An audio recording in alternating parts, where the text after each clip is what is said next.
ఆకాశవాణి జాతీయ వార్తలు చదువుతున్నది ఎన్ మణి. ముఖ్యాంశాలు. అహ్మదాబాద్లో విమాన ప్రమాద ఘటనా స్థలాన్ని ప్రధానమంత్రి నరేంద్ర మోదీ ఈరోజు పరిశీలించారు. దేశ ఆరోగ్య సంరక్షణలో ఎయిమ్స్ సంస్థలు కీలక పాత్ర పోషిస్తున్నాయని కేంద్ర ఆరోగ్య కుటుంబ సంక్షేమ శాఖ మంత్రి జగత్ ప్రకాష్ నడ్డా అన్నారు. ఐరోపా దేశాలతో భారతదేశం బలమైన సంబంధాలను కలిగి ఉందని విదేశాంగ మంత్రి జైశంకర్ తెలిపారు. అంతర్జాతీయ యోగా దినోత్సవం సందర్భంగా ఆయుష్ మంత్రిత్వ శాఖ రేపు ఢిల్లీలో హైబ్రిడ్ గ్లోబల్ సమ్మిట్ నిర్వహిస్తోంది. వార్తల వివరాలు.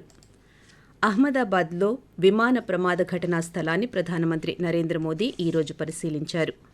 ప్రమాద వివరాలను అధికారులను అడిగి తెలుసుకున్నారు. అక్కడి నుంచి నేరుగా అహ్మదాబాద్ సివిల్ ఆసుపత్రికి చేరుకుని ప్రమాదం నుంచి ప్రాణాలతో బయటపడిన విమాన ప్రయాణికుడు విశ్వాస్ కుమార్ను ప్రధానమంత్రి పరామర్శించారు. అనంతరం ఈ ప్రమాదంపై నరేంద్ర మోదీ సామాజిక మాధ్యమం వేదికగా స్పందిస్తూ విమాన ప్రమాదంతో దేశం తీవ్ర దిగ్భ్రాంతికి గురైందని, ఇంత ఆకస్మికంగా హృదయ విదారకంగా చాలామంది ప్రాణాలు కోల్పోవడం మాటల్లో చెప్పలేనిదని అన్నారు. మృతుల కుటుంబాలకు ఆయన సంతాపం తెలిపారు. ప్రభుత్వం వారి బాధను అర్థం చేసుకుంటుందని విచారం వ్యక్తం చేశారు. ఆప్తులను కోల్పోయిన బాధ దీర్ఘకాలం ఉంటుందని, ఆ వేదనను మాటల్లో చెప్పలేమని అన్నారు. ప్రమాద ఘటనపై అహ్మదాబాద్లో ఉన్నతాధికారులతో ప్రధానమంత్రి సమీక్ష నిర్వహించారు. అనంతరం ప్రమాదంలో ప్రాణాలు కోల్పోయిన గుజరాత్ మాజీ ముఖ్యమంత్రి విజయ్ రూపాణి కుటుంబ సభ్యులను నరేంద్ర మోదీ పరామర్శించి ఆయన మృతి పట్ల సంతాపం తెలిపారు. నిన్న అహ్మదాబాద్లో జరిగిన విమాన ప్రమాద ఘటనలో సిబ్బందితో సహా 241 మంది ప్రాణాలు కోల్పోయారు. ఐరోపా దేశాలతో భారతదేశం బలమైన భాగస్వామ్య సంబంధాలను కలిగి ఉందని విదేశాంగ మంత్రి జైశంకర్ అన్నారు. ఐరోపా దేశాల పర్యటనలో ఉన్న కేంద్ర మంత్రి ఈరోజు ఫ్రాన్స్లోని మార్సెలాలో జరిగిన రెయిజీనా మెడిటరేనియన్ సదస్సులో పాల్గొన్నారు. ఈ సందర్భంగా కేంద్ర మంత్రి మాట్లాడుతూ యూరప్ దేశాలతో అనుసంధానంలో సముద్ర మార్గాలు కీలకంగా మారాయన్నారు. తూర్పు భారతదేశాన్ని వియత్నాం వరకు అనుసంధానించడానికి ప్రయత్నిస్తున్నామని జైశంకర్ పేర్కొంటూ, We have military relationships with some Mediterranean countries, in fact, more than a few.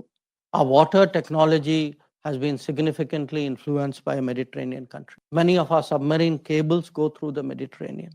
And we even have peacekeeping forces deployed in the Mediterranean. So don't think of us as a country far away and here is the Mediterranean and there is India. We are in the Mediterranean today. What happens in this part of the world, sort of a deep interest we have in the future of the Mediterranean. So think of us also now as family.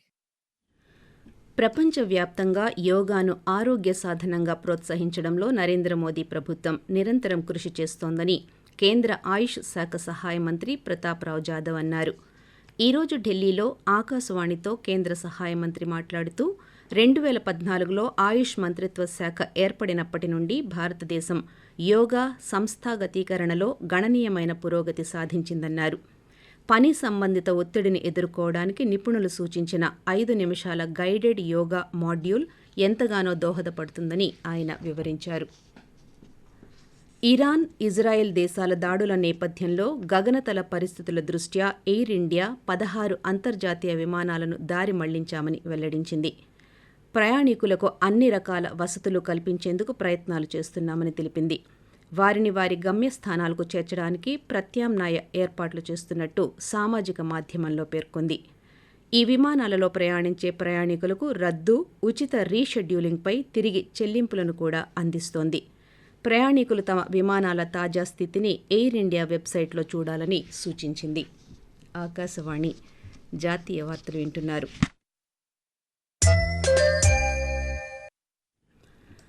దేశ ఆరోగ్య సంరక్షణలో all India institute of medical sciences AIIMS సంస్థలు కీలక పాత్ర పోషిస్తున్నాయని కేంద్ర ఆరోగ్య కుటుంబ సంక్షేమ శాఖ మంత్రి జగత్ ప్రకాష్ నడ్డా అన్నారు.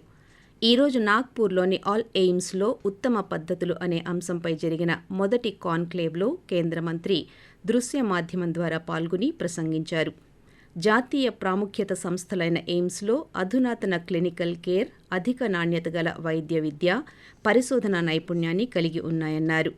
ప్రాంతీయ అసమానతలను పరిష్కరించడానికి ఆరోగ్య సంరక్షణ, ఆవిష్కరణలకు అభ్యాస కేంద్రంగా పనిచేస్తున్నాయని కేంద్ర మంత్రి పేర్కొంటూ, Each All India Institute of Medical Sciences established as an institute of national importance integrates advanced clinical care, high quality medical education, and research and excellence. Every AIIMS serves as a center of healthcare innovation and learning, delivering equitable, affordable, and evidence-based healthcare services.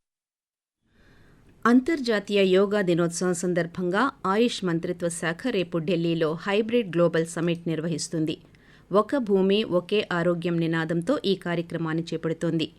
ఈ కార్యక్రమంలో ప్రపంచవ్యాప్తంగా ఉన్న ప్రముఖ అంతర్జాతీయ యోగా సంస్థలు, ఆరోగ్య కేంద్రాల నుండి 1000 మందికి పైగా పాల్గొననున్నారు. అలాగే దేశ విదేశాల నుండి యోగా గురువులు, విధాన నిర్ణేతలు, ఆరోగ్య నిపుణులు, వ్యాపార నాయకులు, పరిశోధకులు ఈ కార్యక్రమంలో పాల్గొంటారు. అహ్మదాబాద్ విమాన ప్రమాదంపై విమాన ప్రమాద దర్యాప్తు మండలి AAIB ఉన్నత స్థాయి దర్యాప్తు ప్రారంభించిందని పౌర విమానయాన శాఖ మంత్రి కింజరాపు రామ్మోహన్ నాయుడు తెలిపారు. ప్రమాద ఘటనపై ఆయన ఈరోజు అహ్మదాబాద్లో పాత్రికేయులతో మాట్లాడుతూ అంతర్జాతీయ పౌర విమానయాన సంస్థ నిర్దేశించిన ప్రామాణిక నిబంధనలకు అనుగుణంగా AAIB దర్యాప్తు చేపట్టిందని తెలిపారు. దీనికి అదనంగా వివిధ విభాగాల్లో నిపుణులైన వ్యక్తులతో కూడిన అత్యున్నత స్థాయి క్రమశిక్షణా సంఘాన్ని కూడా ప్రభుత్వం ఏర్పాటు చేస్తుందని కేంద్ర మంత్రి తెలిపారు. విమానయాన భద్రతను మరింత బలోపేతం చేసేలా భవిష్యత్లో ప్రమాదాలను నివారించడానికి తీసుకోవాల్సిన చర్యలను ఈ సంఘం సూచిస్తుందని రామ్మోహన్ నాయుడు వివరించారు. ఇరాన్, ఇజ్రాయెల్ మధ్య ఉద్రిక్తతల నేపథ్యంలో దౌత్యపరమైన మార్గాలతో సమస్యను పరిష్కరించుకోవాలని భారతదేశం ఇరు దేశాలకు సూచించింది. ఈ మేరకు భారత విదేశాంగ శాఖ ఓ ప్రకటన విడుదల చేసింది. ఇజ్రాయెల్, ఇరాన్ మధ్య నెలకొన్న పరిస్థితులపై ఆందోళన వ్యక్తం చేసిన భారత్ అణు కర్మాగారాలే లక్ష్యంగా జరిగిన దాడులతో సహా అన్ని విషయాలను నిశితంగా గమనిస్తున్నామని తెలిపింది. ఈ ఉద్రిక్తతలు మరింత తీవ్రతరం కాకుండా చూసుకోవాలని ఇరు దేశాలను కోరింది. 2 దేశాలతో తమకు సన్నిహితమైన సంబంధాలు ఉన్నాయని, సమస్యను పరిష్కరించుకునేందుకు తాము మద్దతిస్తామని ఈ సందర్భంగా పేర్కొంది. ఉద్రిక్తతల నేపథ్యంలో ఆయా దేశాల్లోని భారతీయులతో అక్కడి భారత రాయబార కార్యాలయాలు సంప్రదింపులు జరుపుతున్నాయని వెల్లడించింది. అక్కడి భారత పౌరులంతా అప్రమత్తంగా ఉండాలని, స్థానిక అధికారులు చెప్పే భద్రతా ప్రమాణాలను పాటించాలని సూచించింది. లండన్లోని లార్డ్స్ వేదికగా దక్షిణాఫ్రికా, ఆస్ట్రేలియా జట్ల మధ్య జరుగుతున్న ప్రపంచ టెస్ట్ ఛాంపియన్షిప్ ఫైనల్ మ్యాచ్ ఈరోజు 2వ రోజుకు చేరుకుంది. ఆస్ట్రేలియా నిర్దేశించిన 282 పరుగుల లక్ష్య ఛేదనలో ఇప్పటివరకు దక్షిణాఫ్రికా 2 వికెట్ల నష్టానికి 102 పరుగులు చేసింది. 2025 టెస్ట్ ఛాంపియన్షిప్ టైటిల్ను కైవసం చేసుకునేందుకు దక్షిణాఫ్రికా ఇంకా 180 పరుగులు చేయాల్సి ఉంది. భారత్ నుంచి త్వరలో చైనాకు విమాన సర్వీసులు పునఃప్రారంభం కానున్నాయని భారత విదేశాంగ శాఖ కార్యదర్శి విక్రమ్ మిశ్రీ తెలిపారు. భారత పర్యటనలో ఉన్న చైనా విదేశాంగ శాఖ ఉప మంత్రి సన్ వీడాంగ్తో విక్రమ్ మిశ్రీ ఈరోజు సమావేశమయ్యారు. అనంతరం ఆయన పాత్రికేయులతో మాట్లాడుతూ ఈ సమావేశంలో ఇరు దేశాల మధ్య ద్వైపాక్షిక సంబంధాలను పునర్నిర్మించడానికి చర్చలు జరిపామని వెల్లడించారు. ఇరువురి మధ్య నిర్మాణాత్మకంగా సానుకూల వాతావరణంలో జరిగిన ఈ చర్చల్లో వాస్తవాధీన రేఖ దగ్గర నెలకొన్న పరిస్థితిని సమగ్రంగా సమీక్షించామన్నారు. దేశీయ స్టాక్ మార్కెట్ సూచీలు ఈరోజు నష్టాల్లో ముగిశాయి. సెన్సెక్స్ ఉదయం 81,692 పాయింట్ల వద్ద నష్టాల్లో ప్రారంభమై చివరకు 573 పాయింట్ల నష్టంతో 81,118 వద్ద ముగిసింది. నిఫ్టీ చివరకు 169 పాయింట్ల నష్టంతో 24,718 వద్ద స్థిరపడింది. వార్తలు ముగించే ముందు ముఖ్యాంశాలు మరోసారి. అహ్మదాబాద్లో విమాన ప్రమాద ఘటనా స్థలాన్ని ప్రధానమంత్రి నరేంద్ర మోదీ ఈరోజు పరిశీలించారు. దేశ ఆరోగ్య సంరక్షణలో ఎయిమ్స్ సంస్థలు కీలక పాత్ర పోషిస్తున్నాయని కేంద్ర ఆరోగ్య, కుటుంబ సంక్షేమ శాఖ మంత్రి జగత్ ప్రకాష్ నడ్డా అన్నారు. ఐరోపా దేశాలతో భారతదేశం బలమైన సంబంధాలను కలిగి ఉందని విదేశాంగ మంత్రి జైశంకర్ తెలిపారు. ఆకాశవాణి జాతీయ వార్తలు ఇంతటితో సమాప్తం. రేపు ఉదయం 6:45 ప్రాంతీయ వార్తలు వింటారు.